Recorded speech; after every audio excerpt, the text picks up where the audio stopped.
And we used to go in there and do building clearancing practices with it. So I've got a real intimate relationship with that building. And that night that it happened, and after that, I just have no desire to be back over there. Not that I'm trying to block it or anything. I just don't see the point. I just don't want to go back down there. Seemed like 5 years? No. Some days it seems like it was just a few days ago. I saw a lot of the faces in there when we were all here, and everyone kind of was looking down. It almost seemed like some of those images were starting to come back. Yeah, they do. I mean, I don't think they ever left me. I think certain triggers like conversations or people asking, or you might see something on the news, and like I say, I drive by there all the time because that's in my patrol beat, and I'm like, You're first in. First in. First officer in. Yes. How soon after the shooting do you think you figure you were in? He was still shooting when I was standing at the door. Could you hear it? Yes. And actually, I go back and forth. When the more I think about it over the years, I thought it was just a movie, but now that I've talked with other people, that I could still hear the gunfire when I got it to the door. At what point did you realize this isn't going to be a routine call? Well, when I rolled up, there was people carrying each other out. I mean, and dragging people out, wounded people. They were self-evacuating. And immediately I knew it was an active shooter. So I went to the place where, Theater 9, where it was happening. And I had my gun out, and I was standing outside the door. And just then the door burst open, and there was 3 kids two carrying one that was shot in the leg out. And then that's when I can hear the gunfire still inside. And they were telling me, he's inside shooting, he's inside shooting. Do you go into police mode at that point? I'm trying to weigh my options here. I know that it's going on right now. I'm just waiting for some other people to show up so we can actually go in and make entry. And I'm telling you, felt like hours before the first officer arrived, but it was only seconds. They got there so fast. What makes a police officer go into a room where there's an active shooter going on and people are being carried out, bloodied and injured? What makes you do that? You know, I kind of asked the fire guys the same question. Why are you guys going to burning buildings? That's kind of stupid. You know, why would you guys ever do that? And they go, that's what we do. And I think, yeah, that's what we do. That's what you signed up for. That's what you're trained to do. And that's why you go in. When you know it's going to be bad. You know it's something really, really bad just happened, and you know something really bad's going to happen again. You worried about yourself? No. I think. What caused? I mean, that's a. I mean, I bet you I'm going to ask that question of everybody, and everyone's going to say the same thing. What causes that? And I think it's just, you realize this is your job. I mean, you realize just like when you go on your first burglary call, and you're by yourself, and you got to go in there and search the building. I mean, somebody broke in there, you got to go in and look. I mean, you have to. No one else is going to do it. And when you're standing outside that door and the shooting's going on, there's no one else going to come. You're it. There's no one to call. There's no one going to show up. There's no one going to take your place. If you don't do it, no one else will. So I mean, that's what we do. I'm not gonna have you relive everything you saw in there, but I do want to ask you. You went around and checked on folks. Yes. Why'd you do that? I had to know. I wasn't going to leave anybody. I wasn't going to leave anybody there. And I knew we were going to have to. Just when if you had first walked in there and saw everybody, you knew that there were going to be people that were not going to ever leave that building. But I had to know for my own peace of mind that I wasn't going to leave somebody there that had a chance to be saved. So what'd you do? When after we evacuated everybody out, I was still I was the team leader. I was the team leader of the entry team. And I went and I physically checked on everybody that was still left. And I physically checked them, and that wasn't good enough. So I went out and grabbed one of the Aurora paramedics, and another paramedic came in. And I made them go. I made them check them. and they confirmed what we already knew. But I just had to know. Why? Because I wasn't going to leave anybody. We weren't going to leave anybody behind.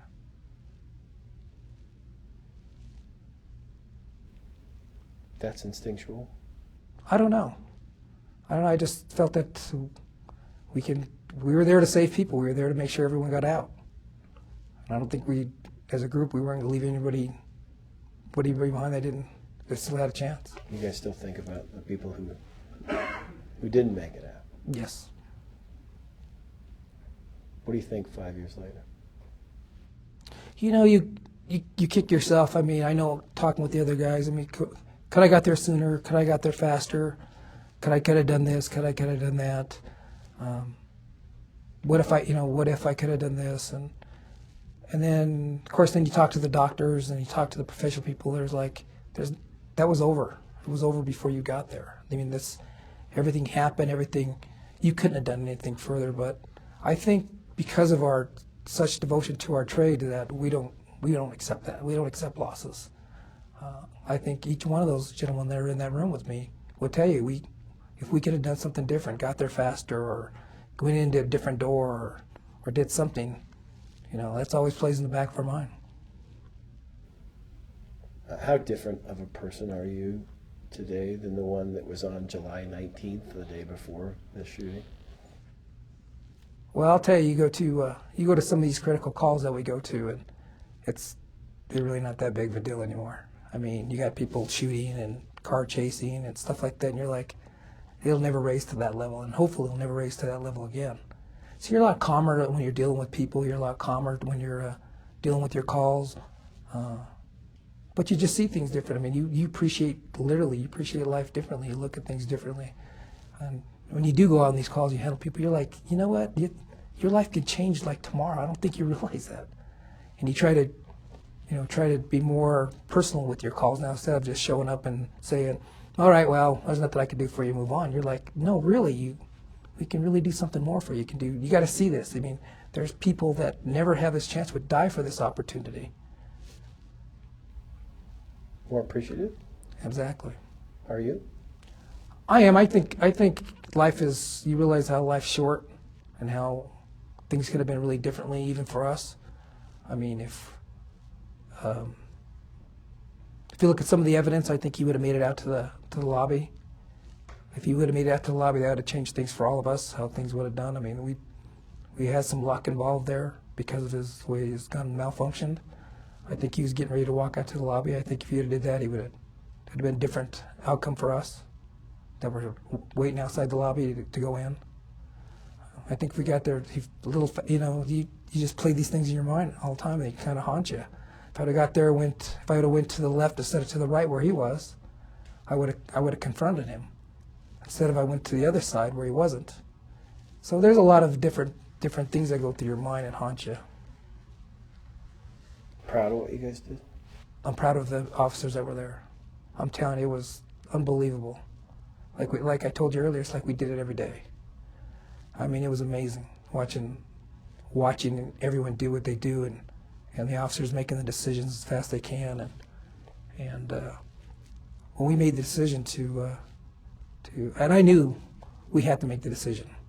And so when I made the decision to have everybody start evacuate people, because I knew the paramedics were going to come in, because we had that information there was still an active shooter.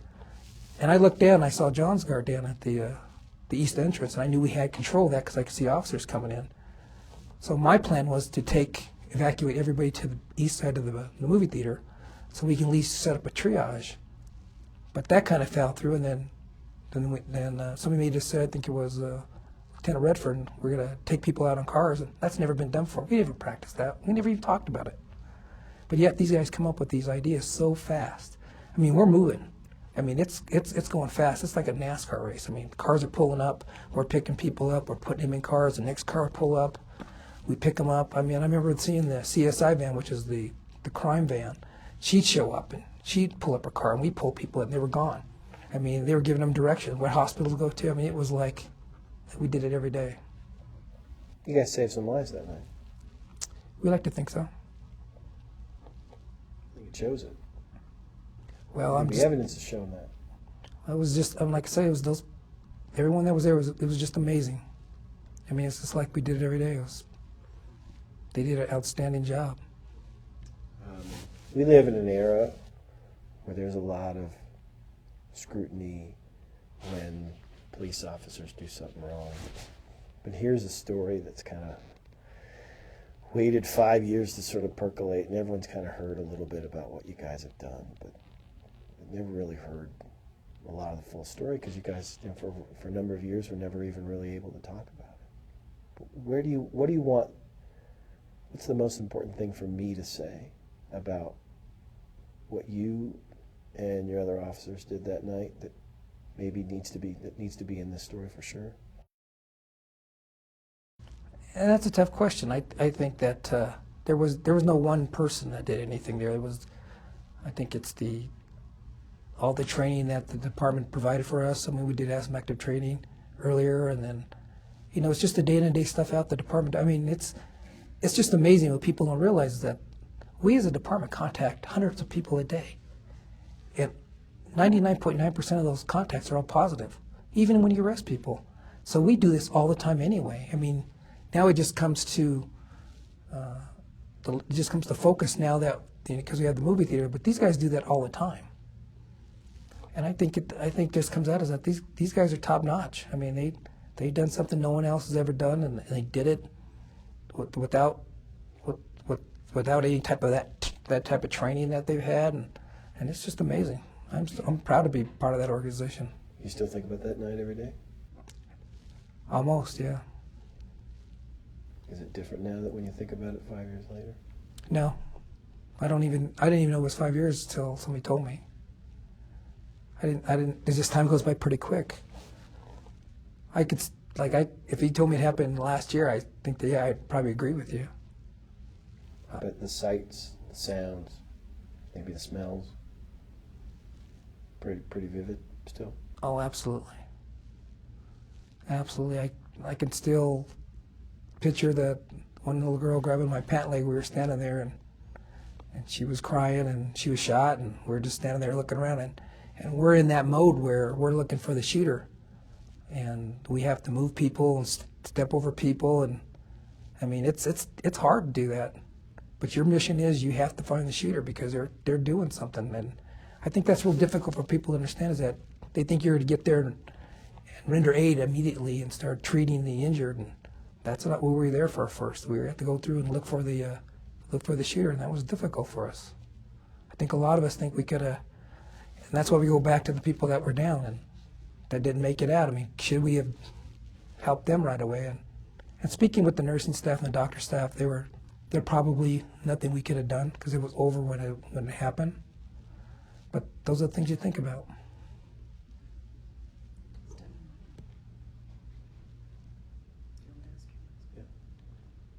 What do you think about Stephen Moten?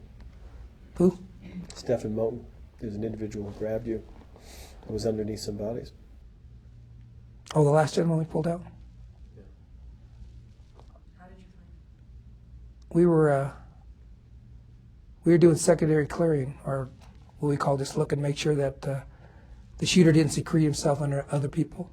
So we were moving people, bodies, and I found him underneath a body, and one of the other officers says, "Well, I don't think he made it." And I said, "Okay," so we're moving on, and I came back. I said, "No, there's something about him. It doesn't feel right to me." So we picked him up, and then I could see that he was still alive. So we took him out, and he was one of the last people to leave. But we almost left him there behind. Well, you said there was something about him. What was it? I don't know. It's just, I mean, I don't know, because he looked like he was deceased. He did. He wasn't moving. He wasn't responding to anything we were doing, and I just picked him up, and I think one of the other officers, I can't even tell you who helped me. We drug him out and loaded him up, and that's the last I saw of him.